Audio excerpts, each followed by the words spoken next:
La sequedad general de España, y especialmente de una gran parte de ella, la falta de cauces fluviales suficientes, la forma en que los existentes no eran bien utilizados y canalizados, los monocultivos y la carencia de riegos, siempre preocupó a los españoles.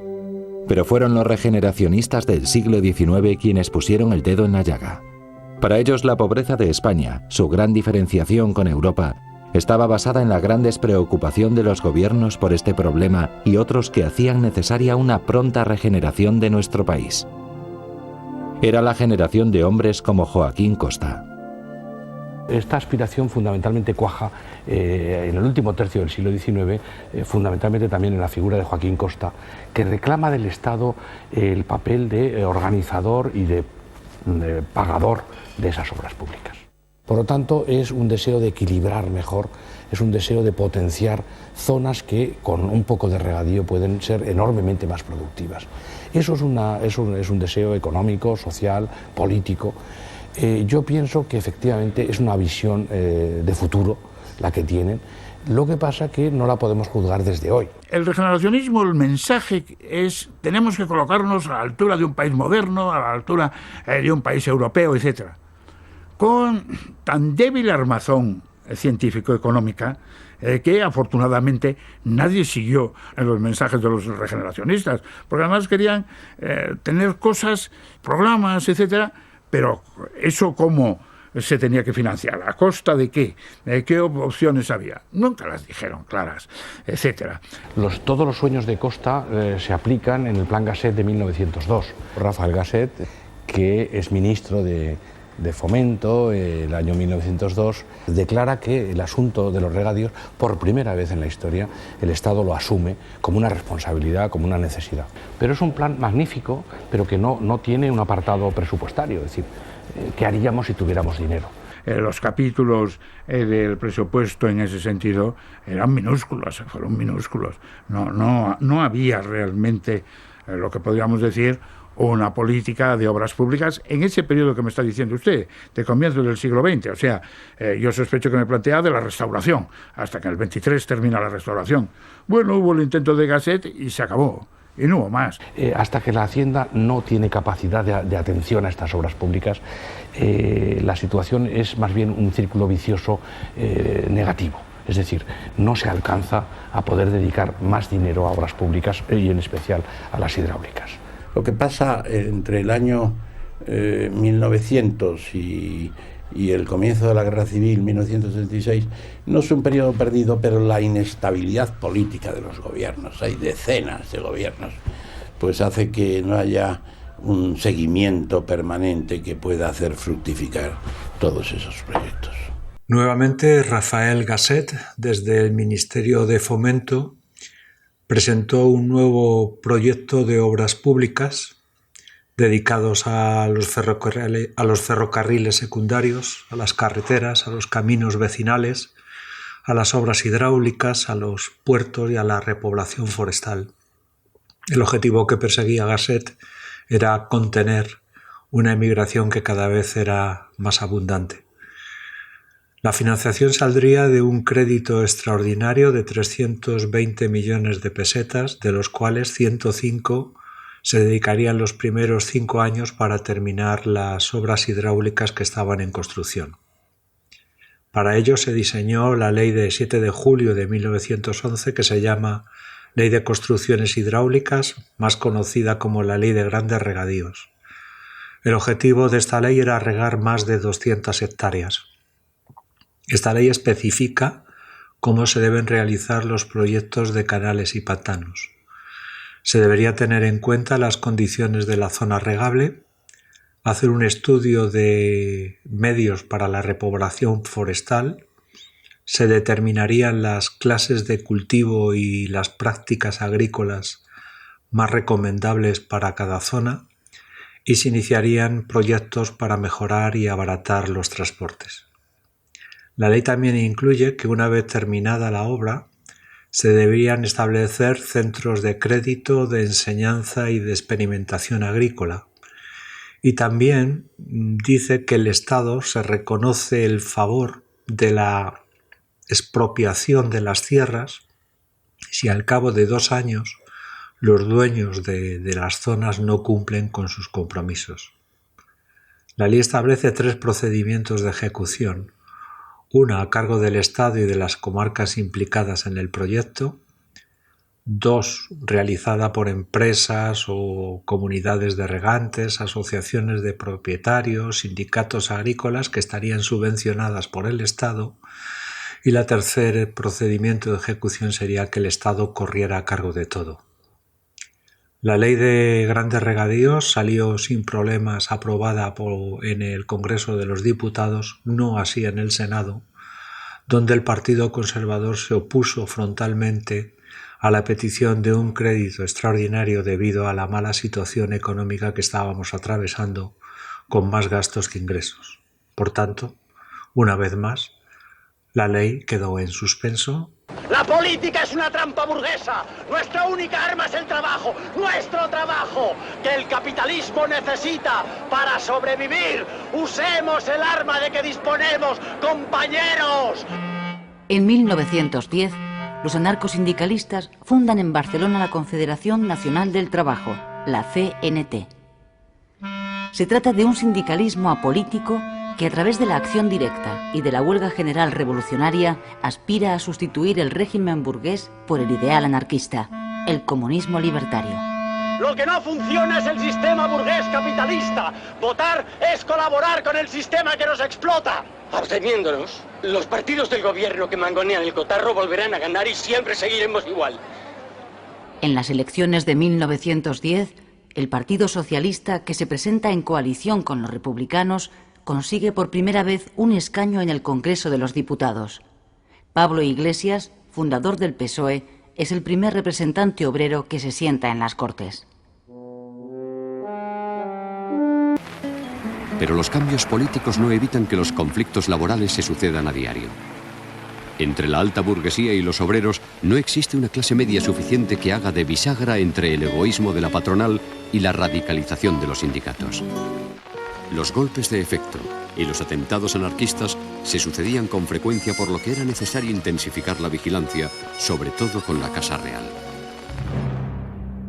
Tras 2 años de gobierno, Canalejas no daba con el entendimiento de clases, a pesar de su política bisagra. Mientras el mundo llora el naufragio del Titanic, la España borbónica también hace aguas. Como hemos visto en el vídeo, el 30 de abril de 1910 se funda la Confederación Nacional de Trabajadores. Este sindicato procede de la ilegalizada Solidaridad Obrera, que nació durante los sucesos de la Semana Trágica de Barcelona. En abril se reúne el Congreso de Solidaridad Obrera para debatir 2 puntos que ellos consideran importantes: si el sindicalismo es un fin o un medio para la emancipación obrera, y si la huelga general debe ser pacífica o revolucionaria.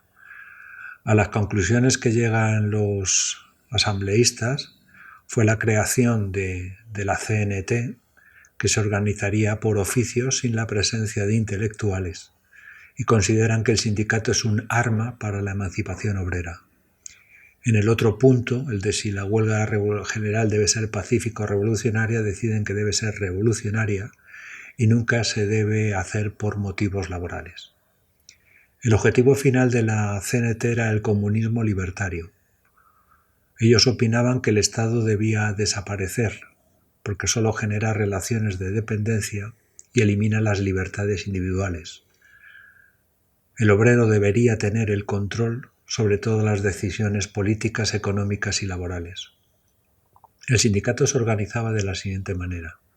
Los obreros se organizaban en comités de taller, los comités de taller en consejos de fábrica, los consejos de fábrica en sindicatos de industria, los sindicatos de industria en federaciones locales y las federaciones locales en las confederaciones regionales y estas confederaciones regionales en la Confederación Nacional de Trabajadores.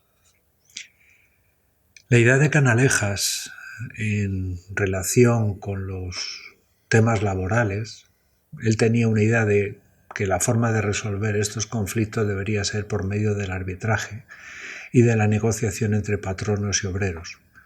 y el Instituto de Reformas Sociales debería cumplir un papel mediador. Durante sus 2 años de gobierno tomó medidas para mejorar las condiciones de los obreros, como la regulación de los contratos de aprendizaje para acabar con los niños obreros, la prohibición del trabajo nocturno para la mujer, la conocida como la ley de la silla para las mujeres, que obligaba a las empresas a tener un asiento para ellas y también readmitirlas después del parto. Y por último, la reforma de los tribunales industriales. Sin embargo, no se aprobó la medida que él consideraba más importante, que era los contratos colectivos. A pesar de estas medidas, la conflictividad social le explotó a Canalejas en la primavera de 1911. La conjunción republicano-socialista inició una campaña contra el gobierno por su oposición a tratar el caso Ferrer y Guardia y también por la reanudación de los combates en Marruecos. La situación explotó en el verano. El 1 de agosto de 1911 hubo un motín en la fragata Numancia, que estaba fondeada en Tánger. Su líder fue el fogonero Antonio Sánchez Moya. La idea era hacerse con el barco, llevarlo a Málaga y proclamar la República. El motín fracasó y Moya fue fusilado. Además de este motín, se declararon huelgas generales en Bilbao, Asturias y Málaga. La respuesta del gobierno, siguiendo la idea de Canalejas de arbitraje, la alternó también con la represión, porque diferenciaba 2 tipos de huelgas. Las huelgas generales legales eran las que eran realizadas por motivos salariales o laborales concretos, pero él consideraba que las huelgas por motivos políticos se consideraban revolucionarias y por tanto ilegales y que había que acabar con ellas con la represión. Lo hizo a través de la declaración del estado de guerra, deteniendo a los líderes obreros o cerrando las casas del pueblo del Partido Socialista Obrero Español y por último ilegalizando el sindicato recién creado de la CNT. Dentro de estas huelgas os voy a comentar un suceso que ocurrió en Cullera en septiembre de 1911. El juez de Sueca y 2 ayudantes fueron a Cullera con el objetivo de sofocar la revuelta y murieron apaleados por la multitud. Se dice que antes de este suceso el juez disparó con su arma varios tiros contra ellos. Ante esta salvajada, Canalejas envió al ejército, produciéndose muchísimos detenidos y procesándose a 22 personas. De ellas 7 fueron condenados a muerte. Se desató una campaña nacional e internacional, ya que se denunciaba que las confesiones habían sido obtenidas bajo tortura. Las penas fueron conmutadas, excepto la del líder, el Sato de Cuqueta. Pero este indulto llegaría más tarde, realizado por Alfonso XIII, que causaría una diferencia de opinión con Canalejas, que le presentó su dimisión y que el rey no aceptó. Como consecuencia de la industrialización, la mujer se incorpora al trabajo remunerado. Los tipos de trabajo que hacen las mujeres en su mayoría son dedicados al servicio doméstico, al trabajo domiciliario en el ramo textil, en las fábricas a destajo y en la industria ligera. El trabajo de la mujer es considerado un trabajo complementario e intermitente. Ganan menos que los hombres y normalmente dejaban el trabajo cuando contraían matrimonio. No era la sociedad muy favorable a que la mujer trabajara fuera de casa. Los sectores conservadores y la Iglesia, por razones morales, decían que la mujer que salía de casa se dedicaría tarde o temprano a la prostitución y además descuidaría en sus tareas domésticas. Pero tampoco los sindicatos estaban muy por la labor de que la mujer trabajara fuera de casa, por razones de insalubridad y dureza de los trabajos y porque harían una competencia al trabajo masculino. Pensaban que la mejor opción para la mujer era el trabajo a domicilio, Así podrían atender las tareas domésticas y aportar un complemento al salario del hombre. La Comisión de Reformas Sociales hizo un informe sobre el trabajo a domicilio de las costureras. Diferenciaban 3 tipos de costureras: las costureras con máquina, que la pagaban a plazos a 10 reales a la semana y estaban ayudadas por otra mujer que preparaba, hilvanaba y cortaba la tela. Estas cobraban por pieza de ropa, trabajaban a destajo y en unas condiciones francamente malas, ya que trabajaban en sus propias viviendas. Luego existían los talleres colectivos, que estaban compuestos por mujeres solteras, en su mayoría adolescentes, hacían jornadas de más de 11 horas, no tenían el derecho al descanso dominical, trabajaban menores de edad en muy malas condiciones, por ejemplo por las noches, como no había luz eléctrica, tenían que coser con la luz de las velas. Los salarios oscilaban entre 2,50 pesetas de la primera oficial a 50 céntimos que cobraba la preparadora. También sufrían retrasos en las pagas si había alguna falta en alguna prenda y por supuesto no tenían seguros de enfermedad. El tercer tipo de costurera que refleja el informe son las costureras a jornal, que no tenían máquinas de coser e iban a casas particulares. No tenían jornada laboral, solo paraban para comer y su salario oscilaba entre unas 75 y 2 pesetas. Dentro del sector, las mejores pagadas eran las sombrereras y las bordadoras en cajeras, y las peor pagadas eran las modistas, las gorreras, las sastras y las zapateras. El único sector que se ocupó del sector de las costureras fue las ligas sociales de compradoras. Estas ligas estaban integradas por mujeres de las clases altas que se encargaban de mantener limpios los talleres de la asociación y pagaban bastante bien a las operarias. También solo se compraban prendas con una etiqueta que tenían los comerciantes que estuvieran adheridos a dicha liga. En 1924 realizaron el primer Congreso Nacional de Obreras Católicas. A continuación os voy a poner un vídeo de otro sector de la mujer trabajadora muy diferente al sector de las costureras, que son las cigarreras, menos dóciles que las costureras, mucho más combativas, como vais a ver en el vídeo. La Real Fábrica de Tabacos de Madrid fue construida en origen como Real Fábrica de Naipes y Aguardientes, hasta que en 1809 José Bonaparte decide transformarla en fábrica de tabacos. Inicialmente se producía tabaco de esnifar, para cuyo molido se empleaba mano de obra masculina. Pero con la popularización del llamado tabaco de arder, las mujeres comienzan a entrar en estas fábricas, pues se demuestran más hábiles y rápidas en el liado de cigarros.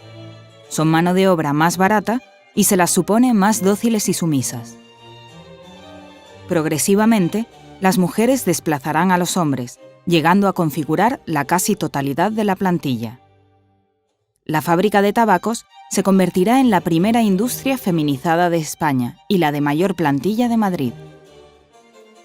En un primer momento, la producción era manual, lo que permitía a las cigarreras una flexibilidad en el trabajo que facilitaba combinar su jornada laboral con todas las tareas del hogar y los cuidados. Así, los talleres eran a la vez guardería, sala de lactancia o comedor. Pero la llegada de la mecanización en 1887 viene a transformar todo lo anterior. Cada mujer se asocia a una máquina, ya no hay espacio para el cuidado y se imponen unos horarios estrictos. Todas estas medidas serán contestadas con múltiples levantamientos. El hecho de que las cigarreras se encontraran en un mismo espacio y compartieran las mismas problemáticas como mujeres fue determinante para forjar una fuerte identidad como colectivo, que las llevó a convertirse en enérgicas defensoras de sus derechos y en pioneras de la lucha obrera en España. Este espíritu contestatario llevará a Galdós a decir: «La comunidad de cigarreras, alegría del pueblo y espanto de la autoridad». La llegada del siglo XX traerá la progresiva politización y organización sindical del colectivo, llegando a fundarse en 1915 la Unión Tabaquera, que tendrá carácter estatal. Durante la década de los 30, la actividad sindical irá más allá de la fábrica para centrarse en labores culturales y sociales. Se crea una escuela de capacitación social en embajadores, en la que figuras como Clara Campoamor o Victoria Kent impartirán conferencias sobre temas diversos en torno a la realidad social de las mujeres. La fábrica de tabacos de Madrid cerró sus puertas en el año 2000 y progresivamente la figura de la cigarrera fue desapareciendo de la memoria colectiva de la ciudad. Sin embargo, en la actualidad todavía podemos encontrar muchas de sus huellas en el paisaje urbano de Lavapiés. En cuanto al tema de la mancomunidad catalana, Canalejas cambió de opinión, mostrándose ahora partidario de la autonomía para las regiones. Prat de la Riba le entregó las bases para una asamblea de las 4 diputaciones de Cataluña, basándose en el proyecto de la Ley de Mancomunidades de Maura de 1907. La propuesta era que Cataluña se convirtiera en una mancomunidad creando una asamblea formada por las 4 diputaciones y un consejo permanente de 8 personas, 2 por cada diputación. Hubo oposición tanto del Partido Conservador como de miembros del Partido Liberal. Segismundo Moret declaró que la Ley de Mancomunidades de 1907 hablaba de municipios, no de provincias, y Montero Ríos declaró que España era un Estado unitario. A pesar de estas críticas, en mayo de 1912 se presentó en las Cortes, donde se concedería a la mancomunidad autonomía administrativa pero no política. Se aprobó, pero tuvo 19 votos de los diputados liberales partidarios de Segismundo Moret. Sin embargo, la ley de mancomunidad no se aprobó en el Senado debido al asesinato de Canalejas. Ya en el gobierno del conservador Eduardo Dato, en diciembre de 1913 se aprobó el decreto y en abril de 1914 se proclamó la Mancomunidad de Cataluña, donde no se daban competencias de Estado sino la autorización para que las diputaciones se organizaran mejor y prestaran servicios. En estos momentos los puntos de mayor interés de la Mancomunidad era la concesión de un puerto franco y recibir competencias en educación. La mancomunidad se suprimiría con la llegada de la dictadura de Primo de Rivera.